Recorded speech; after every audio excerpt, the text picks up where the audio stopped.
Salve, salve pessoal, Cristiano, cheguei, tô aqui ó, do outro lado da rua no evento. Minha preocupação era o calor e tá frio, nublado e chuviscando aqui, que beleza, ó. Já preparado aqui ó, daqui a pouquinho começamos. Te vejo presencial ou online no canal do SAP Inside Track Fortaleza. E eu quero fazer aqui um convite especial aqui para o nosso amigo Cristiano Santos. Pedir que a gente receba ele aqui com palmas. O Cristiano é uma pessoa que já tem mais de 13 anos de experiência em soluções SAP. Ele vem aí com uma experiência muito forte na atuação ABAP, na atuação Fiori, na atuação de SAP Wi-Fi, é analista de SD também. E vem fazer uma apresentação para a gente aqui, para falar um pouquinho principalmente User Experience, né? Que é um assunto que a gente sabe que tem muita relevância e que tem tudo a ver hoje com a nossa nova plataforma SAP S/4HANA, né? Então, Cristiano, por favor.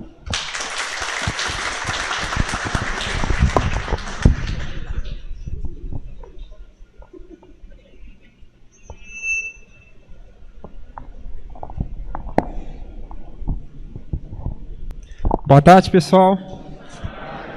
Meu nome é Cristiano e eu vim de Curitiba até aqui para poder falar presencialmente para vocês.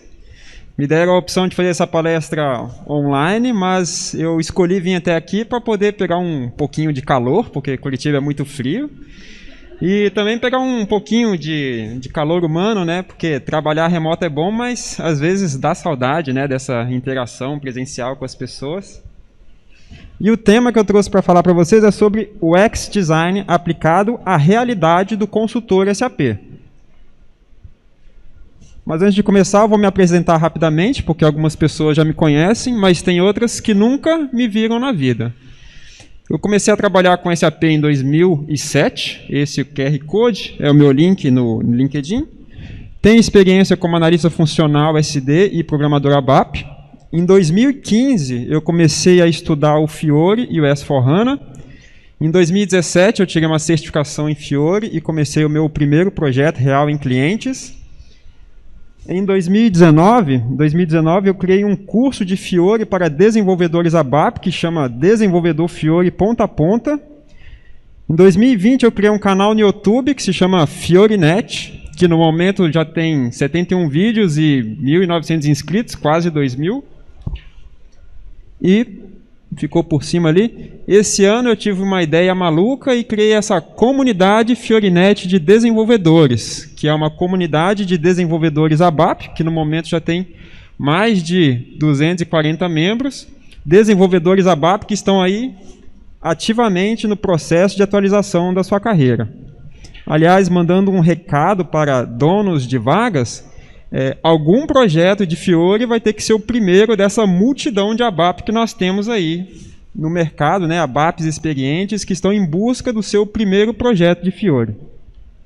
Aliás, eu queria conhecer, para quem que eu estou falando aqui, tem desenvolvedor ABAP aqui? Levanta a mão. Estamos juntos aí. E analista funcional? Tem analista funcional aqui? Tem analista funcional aqui. Usuário do sistema? Quem que é o usuário do sistema? Agulha no palheiro, está aqui. Usuários do sistema. E gerente de projeto, gerente de TI, gerente de serviço. Ok, legal. Então eu vou começar. E eu vou começar já pelo final, para garantir que a minha mensagem vai chegar para vocês, porque essa conclusão que eu cheguei aqui, vocês não vão ver em lugar nenhum. É uma conclusão que eu elaborei baseado aqui na minha experiência pessoal. Então, o UX Design aplicado à realidade do consultor SAP é engenharia de software mais conexão empática. E agora, ao longo da minha fala, eu vou explicar para vocês como que eu cheguei nessa conclusão. Se minha máscara deixar aqui, né? Então vamos lá, vamos começar. Tem a ver com SAP Fiori. Sabemos que SAP Fiori é a nova interface do usuário SAP. Mas essa é uma definição técnica. SAP Fiori, como interface do usuário, é o veículo, é o produto. Mas todo produto ou serviço tem uma proposta de valor por trás. qual que é a proposta de valor do SAP Fiori? Proposta de valor do SAP Fiori é ser a nova experiência do usuário do sistema de SAP. Nova experiência do usuário de aplicativos empresariais. Porém, esse conceito de experiência do usuário, ele é novo para o consultor SAP, porque convenhamos que os projetos de implantação de SAP, eles nunca foram muito centrados no usuário. Eles sempre foram muito centrados no sistema, nas capacidades do sistema, nos benefícios do sistema, nas vantagens do sistema. E o usuário final, ele era meio que obrigado a engolir o sistema, né? Quem já viu o usuário reclamando, né? Ah, mas esse sistema é feio. Uma outra máscara aí? Tá, vamos tentar.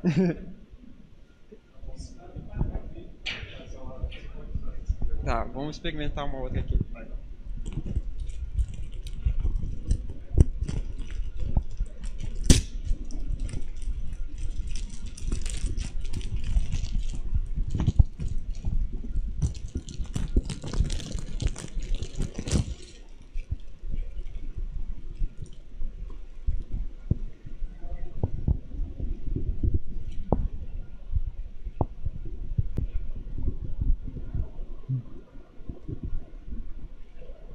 Com o oferecimento da Make Value aqui, agora. Ok, cadê a caneta? Ok, acho que agora vai dar. Beleza.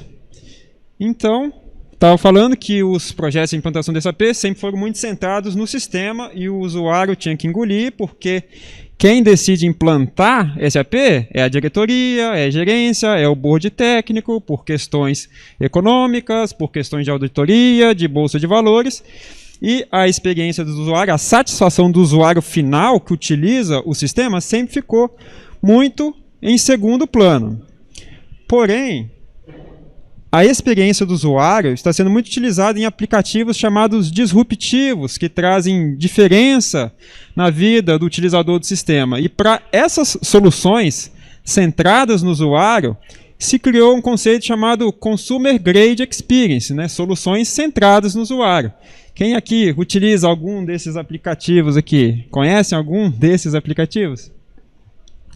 Então, a SAP, vendo o que estava acontecendo no mundo tecnológico à sua volta, trouxe para dentro de casa essa questão de User Experience. Porque, veja bem, imagina o funcionário da empresa engajado com o sistema empresarial, assim como ele é engajado com aplicativos de uso pessoal.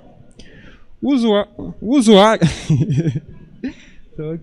usuário engajado significa usuário produtivo. E usuário mais produtivo significa lucro para as empresas, né? Porque esse é o objetivo das empresas, é chegar no lucro, né? E como é que funciona, então, essa questão do Design Thinking? O Design Thinking, ele é basicamente baseado em 3 pilares. Ser possível tecnicamente, ser viável para o negócio e ser desejado pelas pessoas. E a inovação está no meio desses 3 pilares. Nesses 2 pilares aqui, a gente já domina muito bem. Não temos mais dúvidas em que o nosso sistema SAP é viável, o que é possível fazer. E agora no S/4HANA nós seguimos o nosso processo de capacitação no sistema, né? Nos capacitando no que o sistema pode fazer, capacitando tecnicamente também. Mas essa questão aqui de ser desejado pelas pessoas, ela nunca foi muito prioridade do SAP. Não só do SAP, mas a maioria dos sistemas da época, lá de 30 anos atrás, todos eles eram muito focados em ser tecnicamente possível e ser viável para o negócio. E essa questão aqui, a insatisfação do usuário com a experiência do SAP GUI, por exemplo, é uma insatisfação global, né? Acontece no mundo todo. Então esse foi um dos motivos que fez a SAP começar a investir nessa questão de User Experience. E como é que funciona isso dentro de casa, do mercado SAP? Nós estamos aprendendo, quem já ouviu falar isso? Todo projeto de implantação de S/4HANA tem que ter um profissional de User Experience. Quem que já ouviu essa expressão alguma vez? Opa, ó, não estou sozinho aqui, mas isso é uma coisa que a SAP fala. Todo projeto de implantação de SAP tem que ter um profissional de User Experience, mas quem já implantou S4HANA aqui e já viu um arquiteto de User Experience? Ninguém nunca viu essa pessoa na vida. E eu acredito que dificilmente vai ter esse profissional aqui no curto e no médio prazo, né? A SAP coloca ele até como líder de User Experience, onde que todas as pessoas envolvidas no projeto têm que se reportar a ele, né? Então, imagina, uma pessoa num projeto SAP que não é consultor, não é técnico, consumindo o budget do projeto para fazer essa atividade de User Experience. Dificilmente vai ter essa pessoa no curto e no médio prazo. E por isso, a reflexão que eu trago para vocês aqui hoje, o que essa pessoa faria se ela tivesse aqui num projeto? Quais que seriam as atividades dessa pessoa se ela estivesse participando do projeto? Então, eu vou falar quais são as atividades que essa pessoa faria se ela estivesse no projeto. Essas atividades eu tirei desse curso aqui, do SAP, que é muito esclarecedor em como se aplica design de User Experience nos projetos do SAP. Então, vamos falar das atividades desse suposto arquiteto de User Experience. Vamos lá. Primeira atividade. Encontrar aplicativos na biblioteca Fiori. Isso, para o consultor SAP, é muito básico. Qualquer curso de Fiori hoje para analista funcional e desenvolvedor, ensina isso aqui. No meu canal do YouTube eu tenho vários vídeos mostrando diferentes formas de encontrar aplicativos na biblioteca Fiori e sei de histórias de consultor sênior que rodou no projeto por não saber fazer isso aqui. Olha só a história. O cliente chegou para o consultor sênior e perguntou: consultor, esse negócio aí do Fiori e tal, o que tem de Fiori para o módulo XPTO? Falou lá o nome do módulo. Aí o consultor sênior estufou o peito, né? Não, esse negócio de Fiori é um SAP GUI Nutella. Não tem nada aí de Fiori para o nosso módulo, não. Desencana disso. Ok. Aí o cliente, quietinho, foi em outro consultor do mesmo módulo e fez a mesma pergunta. O consultor, negócio de Fiori aí e tal, o que tem de Fiori para o nosso módulo aí, XPTO? Aí esse consultor sabia encontrar aplicativos na biblioteca Fiori, abriu a biblioteca Fiori na frente do cliente, eles pesquisaram juntos, encontraram diversos aplicativos para o módulo em questão, o cliente gostou dos aplicativos, quis experimentar. Resultado, o cliente pediu para tirar do projeto o consultor sênior que falou que não tinha nada de Fiori para o módulo XPTO. Muita inocência, né? Então tomem cuidado. Sênior na taxa só. Então tomem cuidado com o que vocês falam para o cliente sobre o Fiori, sobre se tem ou se não tem alguma coisa para o módulo dele. Então, beleza. Segunda atividade, instalar aplicativos junto com o Basis. Hoje o Basis instala aplicativos Fiori Standard e ele recebe informações, né? O Basis não tira da cabeça dele qual aplicativo instala, ele tem que receber informações técnicas. E também muitos cursos de Fiori já ensinam, né? Eu ensino os desenvolvedores ABAP, também eu tenho um curso de Fiori para analistas funcionais, onde que eu ensino como que o consultor pode auxiliar o Basis na instalação dos aplicativos standard. Terceira atividade, configurar conteúdo do Launchpad. Launchpad é aquela página inicial e vocês configuram lá os bloquinhos, né? Os catálogos, os blocos e os grupos. De novo, a maioria dos cursos de Fiori, tanto para analista funcional quanto para desenvolvedor, ensina como configurar o Launchpad, né? Eu tenho um e-book gratuito que ensina como fazer isso aqui. Então, quem quiser, depois fala comigo que eu mando o e-book. Quarta atividade. Escolher o tipo de extensibilidade. Na prática, quem faz a extensibilidade é o desenvolvedor. Então, o desenvolvedor também tem que saber escolher o tipo de extensibilidade. Então, repare que, das atividades do líder de User Experience, 4 atividades técnicas já estão acontecendo já estão sendo feitas por consultores SAP nos projetos. Não precisa de uma pessoa a mais para fazer isso. Isso nos leva à quinta atividade, que é praticar o desenvolvimento orientado ao design. Aqui que entra, propriamente dita, a questão das técnicas de design thinking, de experiência do usuário. Então, é uma atividade menos técnica, já focada mesmo na questão de experiência do usuário.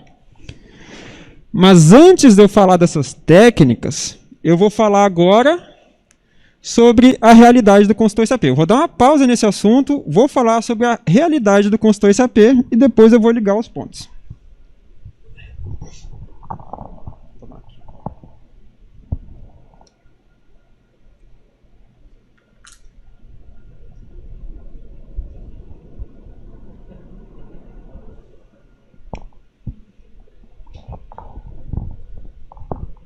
Vou falar agora da realidade do consultor SAP. Mais especificamente, do analista funcional. Como é que a pessoa faz para ser funcional atualmente? A pessoa, atualmente, ela faz um curso, faz uma academia, onde que ela aprende a fazer uma configuração de uma regra de negócio. Aí a pessoa aprende a configurar uma regra de negócio, tira o seu certificado, consegue uma vaga. Aí o analista ele chega no projeto e aí ele descobre que ele tem que entrevistar o usuário, tem que lidar com o usuário. Depois que ele entrevista o usuário, ele tem que montar uma especificação técnica, tem que fazer um desenho. Aí ele depois tem que conversar com o programador, com o desenvolvedor, tem que lidar com o desenvolvimento. Depois ele tem que fazer teste, fazer cutover, fazer transporte para produção, fazer treinamento, fazer suporte. E todas essas atividades do funcional que não são configuração, ele aprende de forma empírica. Ele aprende copiando outras pessoas a fazer. Quem aqui já foi treinado tecnicamente em como entrevistar um usuário? Quem aqui já foi treinado tecnicamente em como escrever uma especificação funcional? Pode levantar a mão. Quem já foi treinado? Opa! Ó. Né? Quem já foi treinado em como fazer um plano de teste? Então, essas coisas, então, o funcional ele aprende de forma empírica. Ele não aprende uma técnica para fazer as atividades que não são a configuração. Porém, existem técnicas de como fazer isso. Essas técnicas estão mapeadas numa ciência chamada engenharia de software. Engenharia de software é um conjunto de conhecimentos e de procedimentos para padronizar o processo de construção de software e aumentar a qualidade do processo como um todo. E aqui tem os pilares da engenharia de software. Esse SWE-BOK significa Software Engineering Book of Knowledge. A data também é antiga, mas o livro ainda existe atualmente. Então, esses são os pilares de conhecimento. Dentro desses pilares tem as técnicas e também tem um ciclo de atividades. Tá pequenininho aqui, mas esse é o ciclo de atividades mapeado na engenharia de software, que é um ciclo que a gente já faz. Levantamento de requisitos, análise, desenho, implantação, desenvolvimento, testes, validação, entrega. Esse é o ciclo de atividades que a gente faz em projetos da SAP, que já está mapeado na engenharia do software. E além do ciclo, nós temos as técnicas dentro destes ciclos. Técnicas de entrevista, técnicas de escrita de especificação funcional, técnicas de teste. Porém, essas técnicas elas são pouco utilizadas no mercado SAP. Não se usa muito essas técnicas. Nós estamos vendo aqui que uma pessoa levantou a mão e conhece as técnicas. E por que acontece isso? Grande parte é porque o analista ele não tem um background de TI. Com todo respeito aos consultores SAP que não têm formação em informática, é possível ser consultor SAP sem ter background em informática, tudo bem. Existem bons consultores que não têm background em informática, porém, convenhamos que acaba faltando uma base técnica para a pessoa escrever uma solução baseada em sistema, né? Tudo bem, pode escrever, pode especificar, consegue, legal. Mas a teoria, a técnica do desenvolvimento de software acaba faltando, né? A pessoa ela não recebeu essa formação. Tudo bem. Parte disso também a consultoria, né? Com todo respeito a todas as consultorias, existem diversos tipos de consultoria, existem boas consultorias, mas também no mercado de consultoria, muitas ficam no body shop, né? Terceirizando, quarteirizando, quinteirizando consultores, e não investem aí em treinamento. Não são todas as consultorias que investem em treinamento. E parte disso também é dos clientes, né? Muitos clientes não têm um processo de governança, não têm um processo de controle de qualidade. Eu trabalhei uma vez num cliente que ele era muito chato com a questão da postagem dos documentos no Charme como pré-requisito para transporte para produção. Se você não fizesse o upload lá do documento até uma data X, seu transporte para produção não era aprovado. Só que na prática, tinha pessoas que subiam o template em branco, né, com nada escrito, só, né, o cabeçalho e rodapé, e passava igual. Né? Então, eles viam que o documento estava postado na data certa, só que o conteúdo mesmo, ninguém olhava, né? E acontecia. E beleza, né? Muitas pessoas podem estar falando assim, nunca usei essas técnicas e entrego o projeto do mesmo jeito. Sim, é possível entregar projetos sem usar essas técnicas, porém, como é que tem sido a qualidade das entregas? Né? Como é que tem sido, né? Nós, vamos ser realistas, gente, nós já somos um mercado amadurecido, consultores SAP já experientes, e podemos reconhecer que existem problemas de qualidade em projetos. Existem. Problemas que a gente considera comum por serem normais. Mas existe uma diferença entre comum e normal. O Covid, máscara, é normal, mas é comum, mas não é normal. E muitos problemas de entrega, que a gente acredita que é comum, não é normal. A gente que se acostumou com esses problemas, porque a gente sempre trabalhou assim, né? Até certo ponto, é normal mesmo, né? Algumas coisas vão e voltam, ajustes a fazer, mas chega a um determinado ponto que alguns problemas eles são totalmente evitáveis se fossem utilizados as técnicas corretas, né? Que problemas que a gente está falando aqui?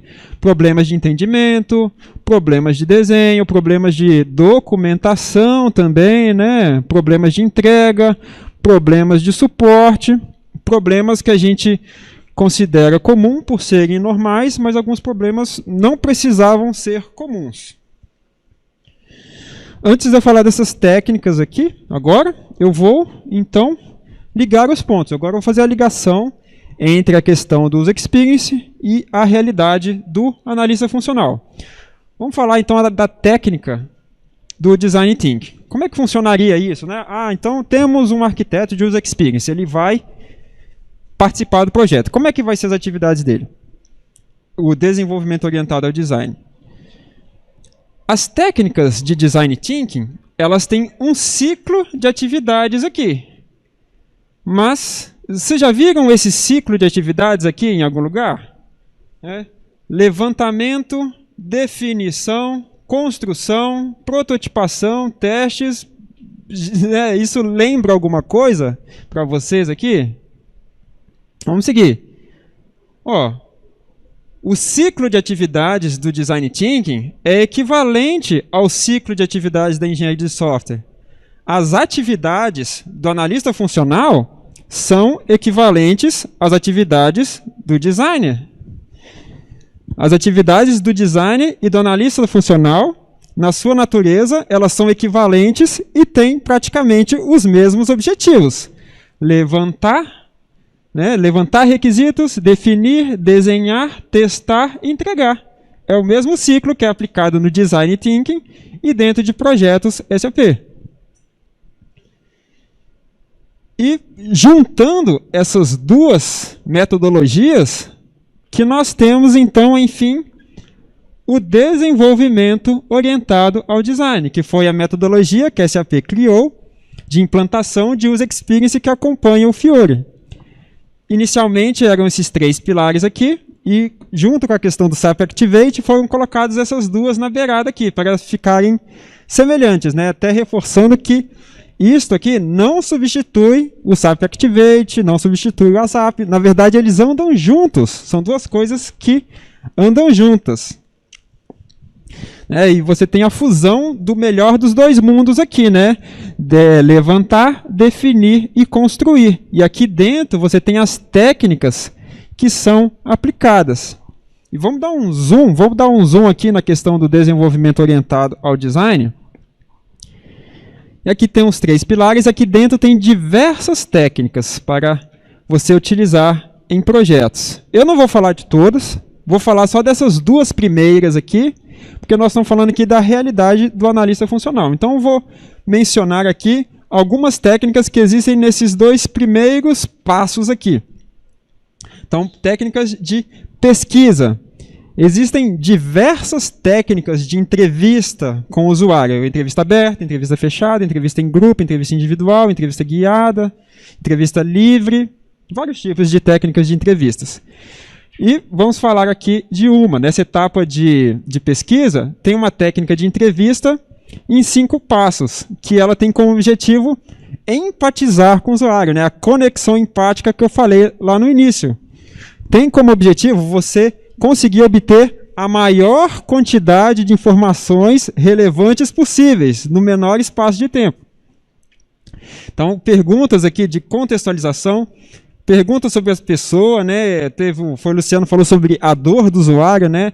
Essas técnicas de entrevista, elas não vão direto no técnico.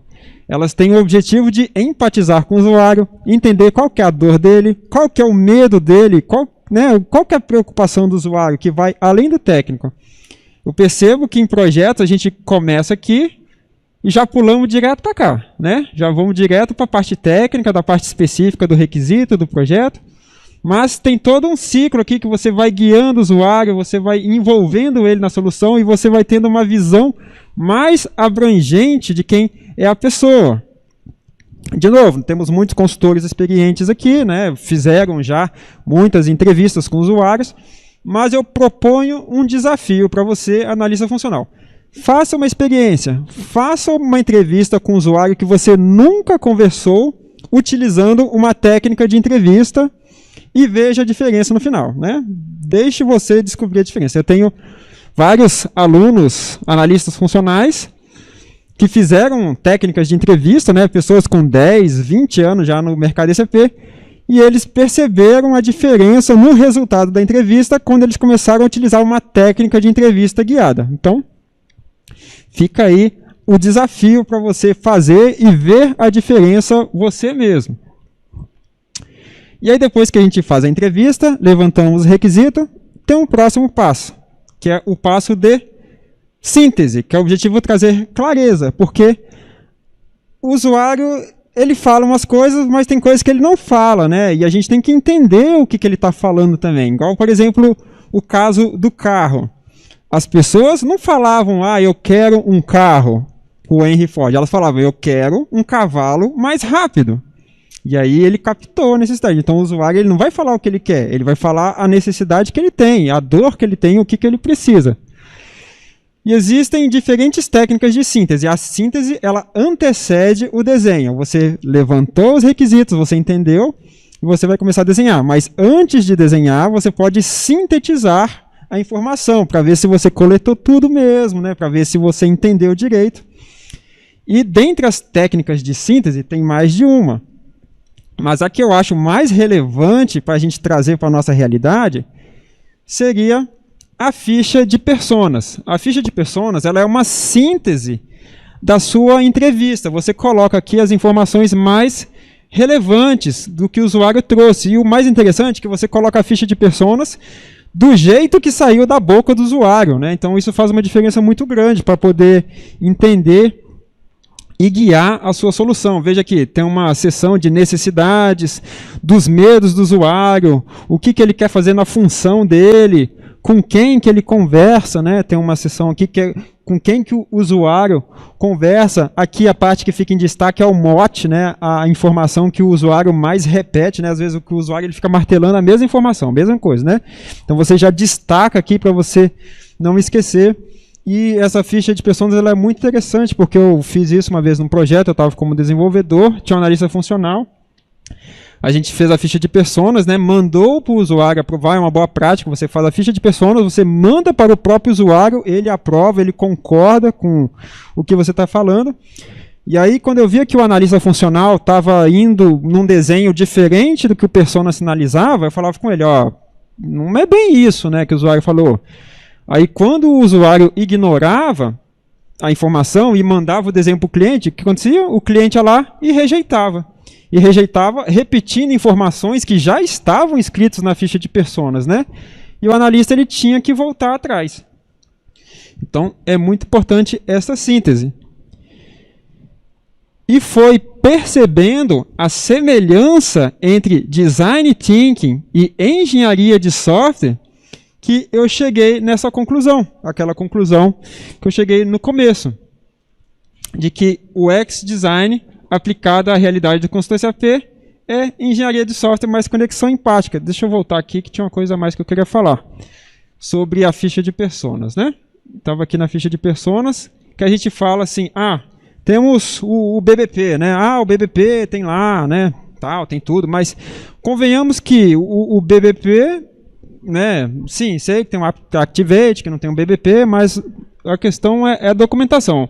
Muitas vezes esse BBP ele só é utilizado quando a gente tem problema no projeto, né? Chega lá no teste integrado, aí o usuário fala que faltou, mas faltou isso aqui, faltou não sei o que lá, faltou o requisito. Aí a gente volta no BBP e aí percebe que não está lá no BBP. Aí começa aquela confusão, né? Mas é escopo, mas não está no escopo, mas é change, não é change, né? E aí se o cliente não fizer, a consultoria paga o projeto. E se a consultoria não fazer, o cliente paga o projeto, né? Então são esses problemas de desenho que a gente considera comum, que faz com que o projeto comece a pegar fogo no final, né? E aí a gente culpa o usuário. Mas o usuário não falou tudo, o usuário que não contou a informação, né? Mas qual que foi a qualidade da entrevista que foi feita no começo? Qual que foi a qualidade do levantamento de requisitos que foi feito no começo, na síntese? E agora eu vou seguir, né? Que foi percebendo a semelhança entre engenharia de software e design thinking nos passos, nas atividades, nos objetivos das atividades que eu cheguei nessa conclusão. Porque entrevista, o analista funcional já faz. Então ele pode melhorar a qualidade da entrevista que ele faz. Desenho, o analista funcional já faz. Então ele pode melhorar a qualidade do desenho que ele faz, fazendo um desenho mais centrado no usuário. E a ficha de personas também é interessante porque ela traz oportunidades de melhoria. Porque uma vez que você faz uma entrevista mais abrangente, o usuário fica mais confortável, ele traz mais informações e muitas vezes informações que não estão diretamente relacionadas àquele projeto, mas estão relacionadas à função dele, e são esses pequenos insights que o usuário vai soltando quando ele está mais confortável, que você tem a oportunidade de trazer uma inovação.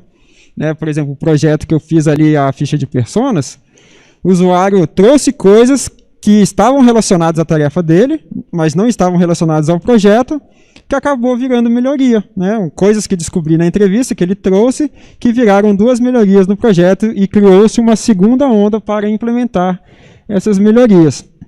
Então foi a partir desta semelhança que eu cheguei nessa conclusão, que o X-Design, aplicado à realidade do consultor SAP, é engenharia de software mais conexão empática.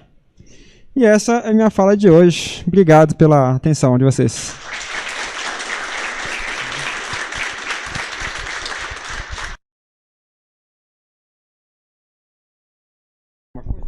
Eu ia te falar, aguarda um pouquinho então. Se alguém tiver alguma pergunta para para fazer para o Cristiano aqui, fica à vontade também. E de antemão, Cristiano, agradecer a sua presença aqui conosco e dizer assim, quem não se reconhece em alguma das coisas que você falou aqui, eu acho que dificilmente alguém vai dizer que não se reconhece, né? Acho que é uma realidade que acredito que todos aqui têm. Alguém tem alguma pergunta para fazer aqui para o Cristiano, aproveitar? Se não tiver, tem? Marcel? Fala aqui rapidinho. Eu olho para ver se alguém vai perguntar para eu não ficar enchendo aqui o pessoal. Não, existe, acho que todo mundo já sabe, existe sempre uma batalha, né, dos programadores, a gente até brinca, né? Vamos colocar a culpa no ABAP, né? Existe sempre essa batalha lá dos programadores e os consultores, porque o SAP, acredito que seja uma das poucas soluções que é separado, bem separado, o técnico do negócio, né? Eu sei que o meu pai é programador há mais de 40 anos e ele é tudo, né? Ele sabe o processo ponta a ponta, né? Usina cana-de-açúcar, né? Forte aqui no Nordeste, então ele é engenheiro químico, sabe sobre a plantação, colheita, programa em 5 linguagens e entrega. Então, eu falo para o SAP, se tiver alguém assim, né? Mas, enfim, aí vem os problemas e especificações funcionais, né?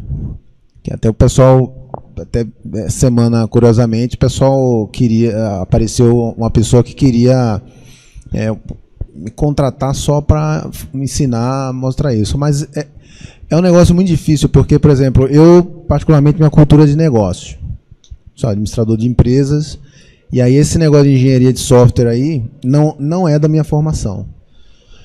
Só que aí entra a questão de empatia, isso é verdade. O skill do consultor, ele tem que ser uma pessoa desenrolado, tem que ser um cara que sabe lidar com pessoas, né?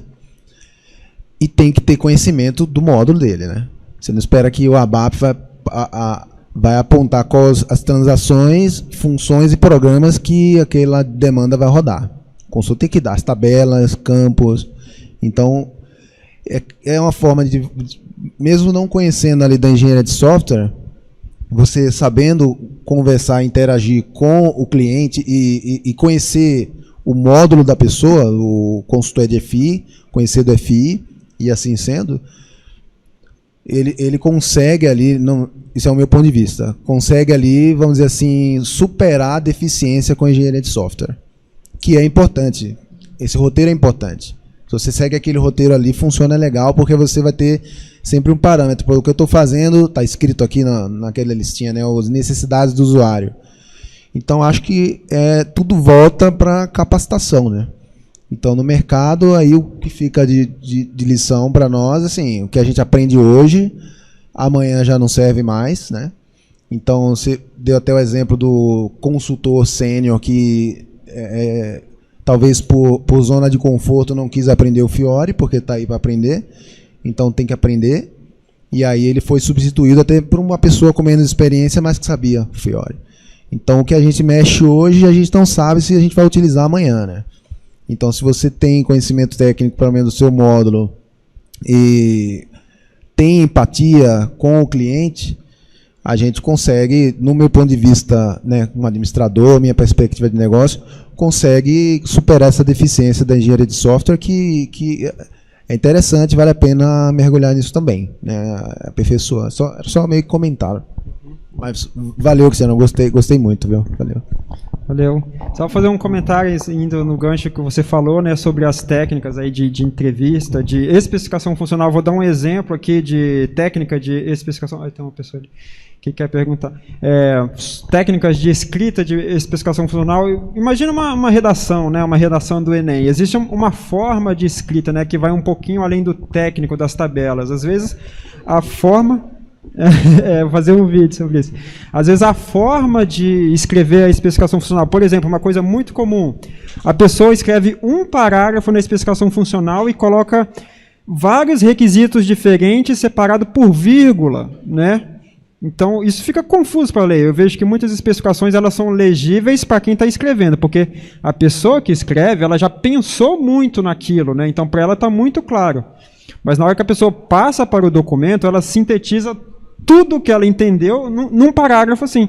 Aí você tem um parágrafo com 6, 7 requisitos separados por vírgulas, assim, né? Então você não sabe qual requisito está relacionado com o outro, né? Então as técnicas de engenharia de software envolve, né? Não, em vez de eu escrever tudo num parágrafo, eu vou separar aqui por pontos. Os requisitos eles são usando verbos, né? Sempre ação. O sistema deve fazer, o sistema. São técnicas de escrita que deixam a especificação de uma forma legível para todo mundo que lê, né? Se a minha avó lê uma especificação funcional, ela vai entender, mesmo que ela não seja técnica. Porque a escrita vai estar bem distribuída, de uma forma que é legível, né? Porque uma das partes que consome bastante o desenvolvimento é o entendimento do que está escrito na especificação funcional. É isso. Vou passar aqui a palavra aqui para o Luciano também, que vai fazer uma pergunta, mas antes de passar, eu dizer, questão da identificação, acho que a empatia é exatamente isso. A experiência que a gente tem, às vezes, é até de entender qual é a finalidade de uma especificação funcional. Então, muitas vezes a gente se depara com a necessidade de atender de acordo com o projeto, e às vezes falta talvez metodologia ou definição disso realmente, da técnica, de qual é a finalidade de uma especificação funcional. É escrever para quem? Quem que precisa entender aquilo ali? Então, muitas vezes fica até um embate. Você não precisa ser muito técnico na especificação funcional, porque a área de negócio tem que fazer.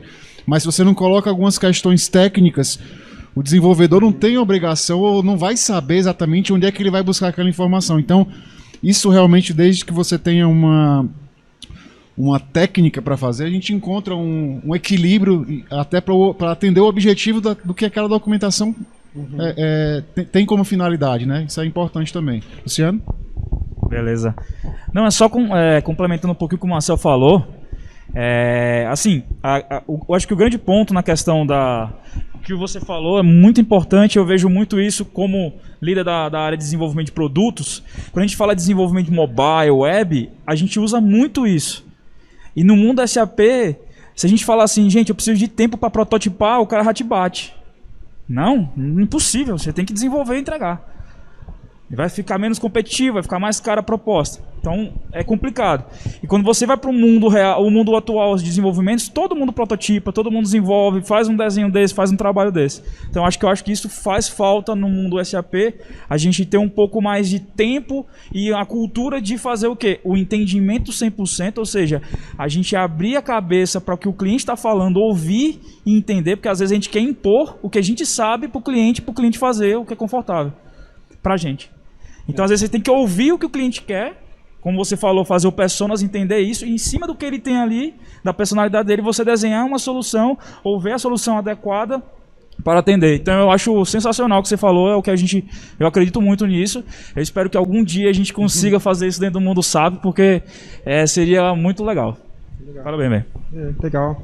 Vou pegar mais um gancho para um comentário em relação ao que você falou aí, disso, né, da gente já querer definir a solução na hora da entrevista, né? Um caso real que aconteceu comigo.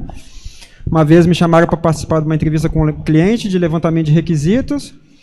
E aí o cliente começou a falar e ele contou uma história mal comprida, né, da solução dele. Aí chegou no final, beleza, olha, isso aí é do módulo de MM, né? Então vamos fazer uma reunião com o analista de MM.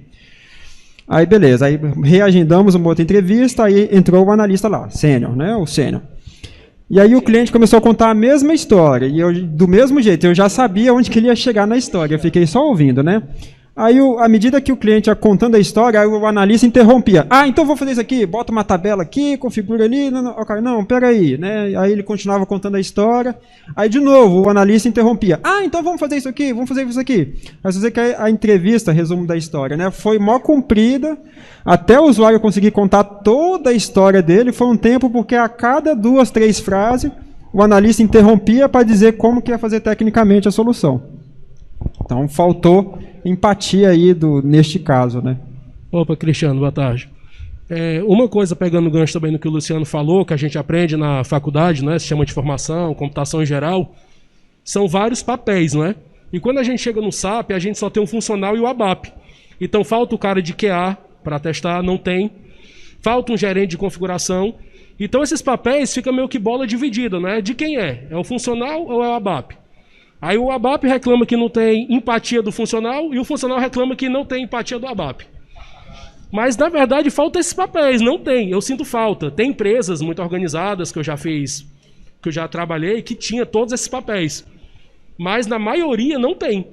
Então, é o que eu sinto falta nesse processo de engenharia de software. Não são só 2 papéis. Aí tem bem uns 5 caras aí que trabalham juntos. Então, no SAP, realmente, na maioria dos projetos, o que eu sinto é falta disso, desses papéis. É verdade, a questão de cultura, né?